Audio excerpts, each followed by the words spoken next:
Shalom, selamat pagi Bapak Ibu Saudara-saudari sekalian, salam sejahtera buat kita semua.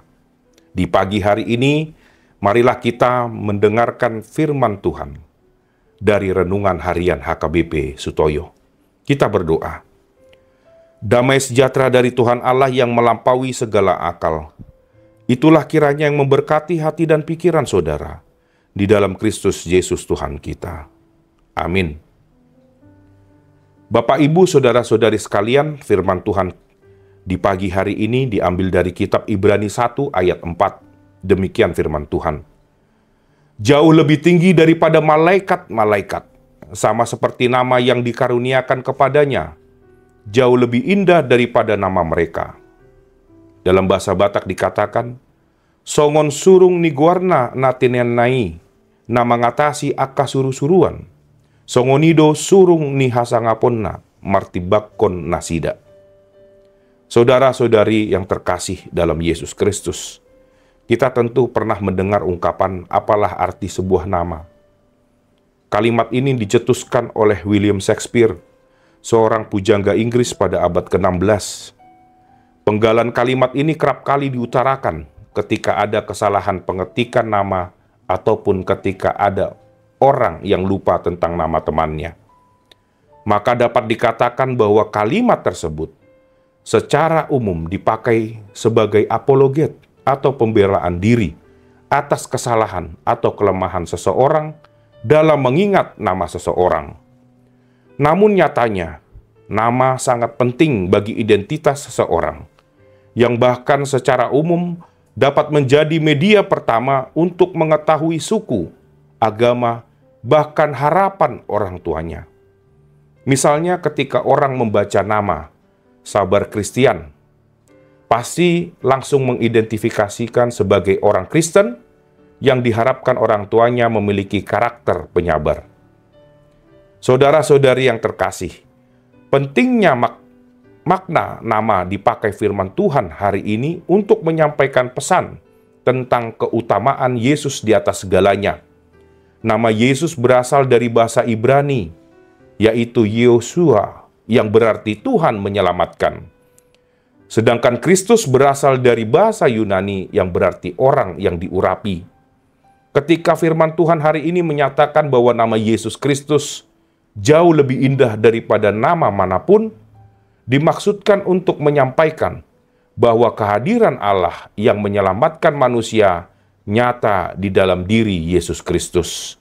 Dengan demikian firman Tuhan ini hendak menekankan kehadiran Yesus, maknanya membawa harapan yang melampaui segala sesuatu. Saudara-saudari yang terkasih dalam Yesus Kristus, secara umum kitab Ibrani bertujuan untuk mendorong orang Kristen bertahan dan tidak meninggalkan iman mereka kepada Yesus Kristus.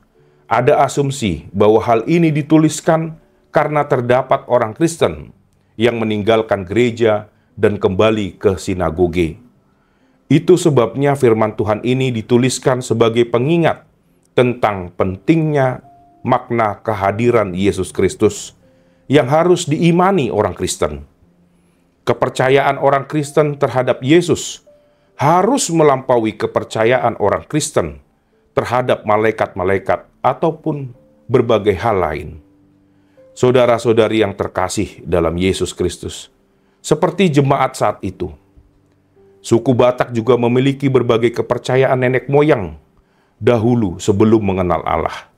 Suku Batak sangat kental memegang adat istiadat yang diwariskan secara turun-temurun, meskipun kadang tidak dipahami maknanya. Tentu hal ini bukanlah tidak baik, namun sebagai orang Kristen, kepercayaan kepada Yesus dan ajarannya harus menjadi dasar untuk memfilter kepercayaan apapun yang ada terdahulu, agar hidup kita tidak bertentangan dengan kehendak Allah. Saudara-saudari yang terkasih, apakah selama ini kita mempercayai Yesus Kristus melebihi apapun? Ataukah kita masih menjadi orang Kristen yang meskipun telah berpuluh tahun menjadi Kristen, namun masih memegang berbagai mitos atau kepercayaan nenek moyang dahulu sebelum mengenal Allah? Apakah nama Yesus selama ini memiliki makna penting dalam hidup kita? Dengan firman Tuhan kita pada hari ini, Mari secara penuh mempercayai Yesus dan ajarannya, melampaui rasa percaya kita terhadap apapun. Amin, kita berdoa. Ya Tuhan Allah, di pagi yang indah ini kami mengucap syukur kepadamu atas hari indah yang Kau berikan kepada kami. Ditambah Engkau juga menguatkan kami dengan firman-Mu yang telah kami dengar. Bapa yang Maha Baik, semua ini menjadi kekuatan bagi kami dalam menjalani hari-hari kami. Engkau berkati juga Tuhan jemaat-Mu, terkhusus yang menonton channel ini, dalam menjalani hari-hari mereka. Engkau tambahkan rezeki dan kesehatan kepada mereka. Terima kasih ya Tuhan. Di dalam Kristus Yesus kami berdoa. Amin. Terima kasih telah menonton channel ini Bapak Ibu. Selamat beraktivitas kembali. Tuhan Yesus memberkati.